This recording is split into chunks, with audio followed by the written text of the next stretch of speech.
네, 안녕하세요. 이번 코너는 대표 해외 주식들의 일관 성과를 나타낸 순위를 살펴보는 시간입니다. 또한 간법인 대체뭐 선일이 있었는지 하나하나 짚어드릴 거고요. 저는 순위를 달린 남자 순달람 한종목입니다. 오늘도 S&P 500 기준 수익률 상위 5개부터 달려가겠습니다. 네, 오늘 순위를 보시면 엘버말과 테슬라가 각각 1, 2위를 기록하고 있는데 오늘은 필히 전기차에 대한 이야기를 해야 될 것 같습니다. 바로 빠르게 달려가겠습니다. 엘버말이 사상 최고가를 기록했습니다. 결국 전기차에서 핵심이 되는 것은 배터리인데요. 이 배터리가 근데 이제 리튬이온 배터리다 보니까 리튬을 누가 더 많이 싸게 공급받느냐가 핵심이 되어버린 상황입니다. 그래서 테슬라고 GM이고 중국 자동차 업체들이고 전부 다 리튬 확보전에 열을 올리고 있는 상황인데요. 이에 따라서 리튬 감산을 이미 많이 확보하고 있는 곳인 엘버말이 업계 내 지위가 올라가서 사상 최고가를 달성했습니다. 최근에 리튬 종목 업체들의 주가가 굉장히 좋은 상황인데요. 중국 증시에서도 천재 리튬, 강봉 리튬 같은 경우에도 연일 랠리를 하는 게 바로 그 이유네요. 네, 다음은 테슬라인데요. 테슬라를 갖고 계신 주주분들은 정말 오늘 보시면서 가슴이 많이 뛰었을 것 같습니다. 저도 가슴이 뛰는데요. 오늘 커피를 많이 마셔가지고 가슴이 좀 뛰고 있습니다. 네, 어쨌든 테슬라의 차트를 보시면은 $500 선까지 내려왔다가 지금 2달에 걸쳐서 지금 힘겹게 반등을 하고 있는 모양새인데요. 과연 이번에는 $700 선을 제대로 뚫을 수 있을까가 관건인데 그래도 긍정적으로 보이는 것은 이번 상승의 재료가 바로 자율주행이기 때문입니다. 자율주행은 테슬라가 높은 밸류에이션을 정당화하기 위해 혹은 그 이상으로 가기 위해서 반드시 해결해야 되는 숙명과 같은 숙제인데요. 그리고 테슬라는 이런 측면에서 지난 토요일 00시에 동사의 자율주행 시스템인 FSD의 베타 버전 9을 선보였었습니다. 작년 11월부터 사실 내놓는다 이렇게 말만 하다가 계속 연기하더니 결국은 내놨습니다. 그런데 그렇게 연기를 한 것만큼이나 성능은 확실히 전작 대비 개선된 것을 확인할 수가 있겠는데요. 전작인 버전 A과의 좀 비교의 그림인데 확실히 조금 많이 깔끔해진 거를 볼 수가 있죠. 버전이 이제 왼쪽 8이 버전 8인데요. 점선으로 이제 사물을 나타내고 사물이 어떻게 생겼는지는 명확히 표현할 수가 없고 주변에 있는 차량도 박스로 표현을 하죠. 그리고 레인 같은 경우에도 삐뚤빼뚤 이렇게 표현을 하고 있는데 이번 버전 9은 확실히 깔끔하게 내 옆에 있는 차량이 벤인지 픽업 트랙인지 세단인지 이거를 조금 매끄럽게 표현을 하고 있습니다. 그리고 제일 중요한 점은 이번 버전 9이 레이더마저 뺀 순수 카메라로만 하는 이제 그 자율주행이라는 점에서 사실 우려가 굉장히 컸었는데요. 저도 우려를 했었고, 근데 이런 우려를 완전히 불식시키듯이 비보호 좌회전이라든가 아니면 로터리 운전이라든가 이런 부분에서 과감하게 핸들링을 보이면서 더 높은 성능을 보인다는 점을 명확히 했습니다. 다만 이제 현재 베타 버전 9은 약 2,000명의 사람들로만 지금 구성이 되어 있고요. 대다수가 테슬라 직원이라는 점에서 한계점은 명확합니다. 대중에게 배포되려면 아직 한 달 정도 이상의 시간이 소요될 것으로 보이는데요. 대신에 그 전인 7월 말쯤에는 테슬라의 배터리 데이처럼 AI 데이라는 게 예정되어 있는데 이때 테슬라의 인공지능 기술과 슈퍼컴퓨터, FSD의 본격 출시와 같은 부분들이 업데이트될 예정이라고 합니다. 테슬라는 이제 전 세계 차량 업체들 중에서는 유일하게 인하우스 자체적으로 슈퍼컴퓨터를 갖고 있는 기업인데요. 이 슈퍼컴퓨터의 성능이 글로벌 슈퍼컴퓨터 성능 순위에서 약 5위권에 해당한다고 합니다. 참고로 테슬라의 슈퍼컴퓨터도 엔비디아가 제조하는 거예요. 여기서도 엔비디아가 5위권의 슈퍼컴퓨터를 만들고 있는데 그만큼 엔비디아가 인공지능, 자율주행 분야에서도 뺄 수 없는 기업이라는 방증입니다. 한편 좋은 뉴스만 있는 것은 아닌데요.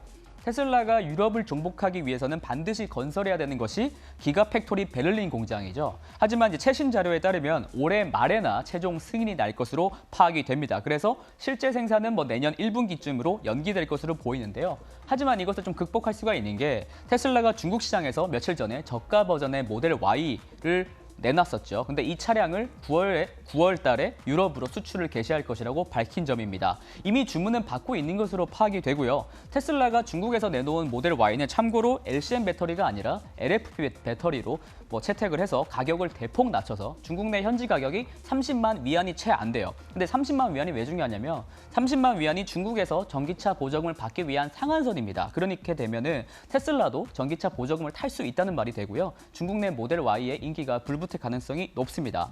한편 이제 유럽에서 팔린 친환경 이제 매출을 비교를 해보면은 지금 모델 3가 1위고요. 그다음에 코나 EV가 그래도 선전을 하고 있죠. 모델 Y는 여기에 없는데요.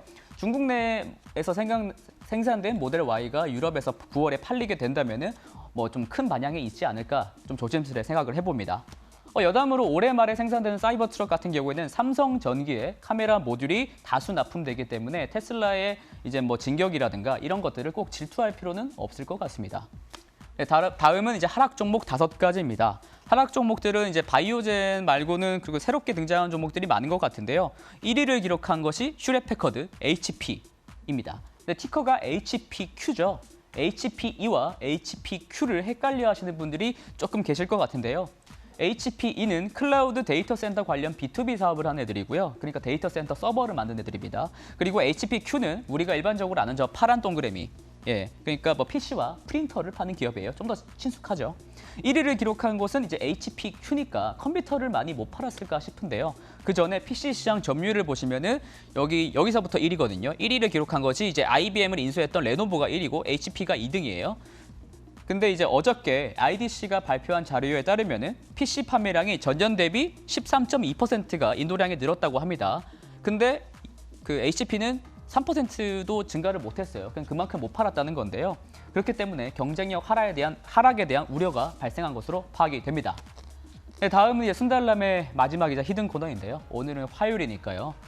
미래에셋증권에서 가장 재빠르신 매매를 즐기시는 화끈한 2030 세대가 선택한 종목 5가지입니다. 그대들의 선택은 역시 기술주가 많은데요. 화끈한 그대들인 것만큼이나 좀 생소한 종목도 많은 것 같습니다. 그중에서 주가 상승률 측면에서 가장 지금 눈부시게 빛나는 것은 5위에 있는 CCIV인데요. 처칠 캐피탈이라고 불리는 회사인데 이 회사는 특수 인수 목적 회사예요. 즉 스펙 회사인데요. 스펙 회사인 것만큼이나 껍데기 회사고요. 인수해야 할 알맹이 회사가 바로 그 유명한 루시드 모터스입니다. CCIV와 현재는 비상장 회사인 루시드 모터스가 합병을 해서 나중에 LCID라는 티커로 변경 상장될 것으로 보이는데요. 7월 22일에 둘 간의 이제 합병을 위한 주주총회가 열린다고 합니다. 뭐 당연스럽게도 합병은 찬성적으로 기울을 것이고요. 그 주주총회 직전까지는 좀 기대감으로 기술적으로 오르는 것으로 볼 수가 있겠네요. 한편 이제 루시드 모터스는 이제 테슬라 저격수라는 별칭으로 계속적으로 불려왔었는데요. 그만큼 테슬라 차량을 압도할 만큼이나 좀 유려한 디자인과 성능을 가졌기 때문으로 해석이 됩니다. 하지만 사실 루시드는 이제 고급 세단 시장을 노리는 애들이고 테슬라는 모델 3, 모델 2 이렇게 계속 대중화되고 있는데 경쟁 상대가 맞나 이렇게 의문이 들기도 하고요. 어쨌든 루시드는 테슬라 따라쟁이기도 합니다. 왜냐하면 애리조나의 테슬라 기가 팩토리처럼 AMP라는 공장을 지금 짓기도 했고요. 현재 1단계 수준이라고 하고요. 연간 34,000대 정도의 차량을 생산할 수 있다고 합니다. 하지만 이제 루시드 또한 테슬라한테 못된 것만 배워가지고 차량 배송 연기를 밥 먹듯이 하는데요. 원래는 올해 봄에 차량을 내놓는다고 했지만은 지금 올해 말로 딜레이가 된 상황이고요. 근데 이것도 지킬지는 모르죠. 그러니까 중요한 점은 아직 시중에 떠도는 차량은 루시드 차량은 없다는 말입니다. 그리고 지금 오르는 거는 단순히 이제 기술적으로 합병 찬성에 대한 기대감으로 오르는 것이다라는 점을 유념 부탁드리면서 오늘 순서 마치겠습니다. 내일도 열심히 하겠습니다. 손달람이었습니다.